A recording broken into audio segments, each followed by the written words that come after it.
What is Van 't Hoff factor? It is the ratio of normal molecular mass to observed molecular mass. It is denoted by I. Van 't Hoff factor को I से represent करते हैं, तो I equal to आपका normal molecular mass upon observed molecular mass. I equal to number of particles after association और dissociation upon में आ जाएगा नंबर ऑफ पार्टिकल्स बिफोर हो जाएगा.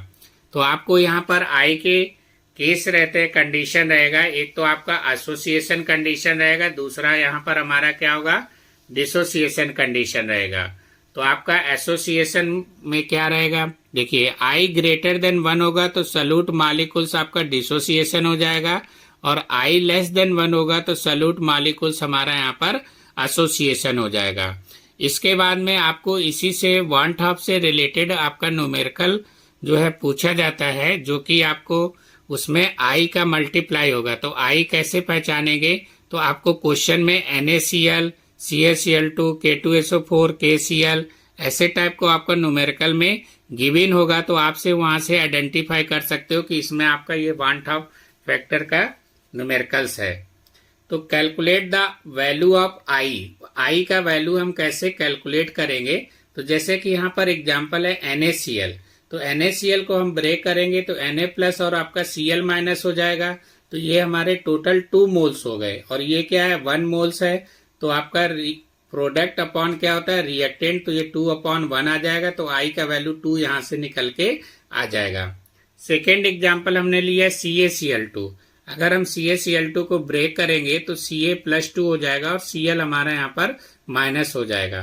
तो ये 2 मोल आपका Cl है और ये 1 मोल हमारा Ca है. तो टोटल यहाँ पर आपका 3 मोल हो गया, और ये हमारा यहाँ पर क्या है 1 मोल है.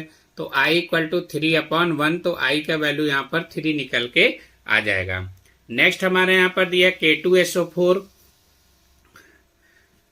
तो 2K प्लस हो जाएगा और प्लस आपका SO4 -2 हो जाएगा. तो ये आपका यहाँ पर 3 हो जाएगा टोटल 2K और प्लस 1, तो ये 3 मोल होगा. तो I का वैल्यू 3 आपका यहाँ से निकल के आ जाएगा.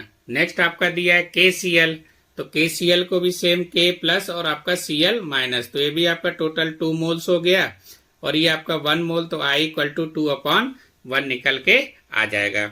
नेक्स्ट हमारे यहाँ पर दिया है NO2SO4 प्लस आप एरो आपका 2Na प्लस और SO4 -2, तो इधर भी हमारा टोटल 3 मोल हो गया, ये हमारा 1 मोल. तो I इक्वल टू 3/1, तो आपका I का वैल्यू 3 निकल के आ जाएगा. Determine the amount of CaCl2 dissolved in 2.5 liter at 27 degrees Celsius such that its osmotic pressure is आपका 0.75 atm at 27 degrees Celsius. I for CaCl2 equal to 2.47 आपको यहाँ पर क्वेश्चन में गिवन है. तो जैसे कि आपको यहाँ पर CaCl2 आपको क्वेश्चन में गिवन है, तो इससे यहाँ पर आइडेंटिफाई हो जाता है कि ये हमारा वन 't Hoff फैक्टर यानी कि I वाला क्वेश्चन है.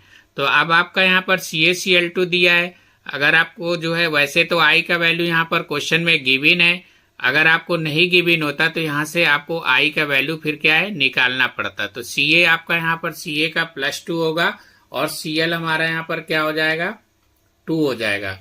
तो टोटल आपका यहाँ पर कितने हो जाएंगे 3 मोल्स हो जाएंगे.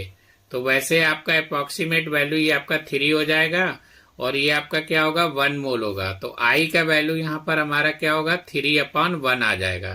बट आपको ऑलरेडी क्वेश्चन में गिवन है, तो आप यहाँ पर I का वैल्यू वही लेंगे 2.47. अब आपको यहाँ पर V गिवन है क्वेश्चन में, वैल्यू हमारा यहाँ पर 2.5 लीटर, और आपको टेम्परेचर दिया 27 डिग्री सेल्सियस, तो इसको हम केल्विन में चेंज कर लेंगे. 0 डिग्री सेल्सियस इक्वल टू आपका 273 केल्विन रहता है, तो 273 प्लस 27, तो आपका यहाँ से 300 केल्विन आ जाएगा. नेक्स्ट हम यहाँ पर बात करेंगे मोलर मास. तो मोलर मास हम यहाँ पर CaCl2 का निकालेंगे, तो MB मोलर मास को यहाँ पर MB से क्या करेंगे रिप्रेजेंट करेंगे. तो Ca का 40 होता है और Cl का 35.5 होता है, उसमें 2 का मल्टीप्लाई होगा तो 71 हो जाएगा, और इधर आपका 40 हो जाएगा. टोटल ऐड करेंगे तो 111 ग्राम मोल इनवर्स निकल के आ जाएगा. आर का वैल्यू आपका फिक्स रहता है, तो ये आपको याद रखना है। R equal to 0.082 L bar mol inverse के इनवर्स, ये आपका यूनिट है। डब्ल्यू भी आपको यहाँ पर फाइंड करना है, और ऑटोमेटिक प्रेशर आपका पाई इक्वल टू 0.75 ATM आपको दिया हुआ है क्वेश्चन में। तो आपका यहाँ पर फार्मूला होगा pi B equal to I into W B upon M B into R into आपका टी हो जाएगा। तो आपको यहाँ पर डब्ल्यू बी फाइंड करना है, तो इसका इसमें क्या होगा, मल्टीप्लाई हो जाएगा।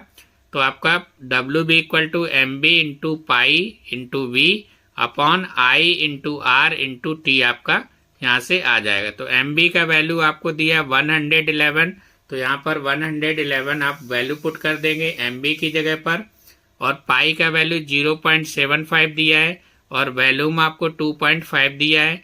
आई का वैल्यू 2.47 लेना है, आर का वैल्यू 0.082 इंटू, और टेम्परेचर आपका 300 हो जाएगा।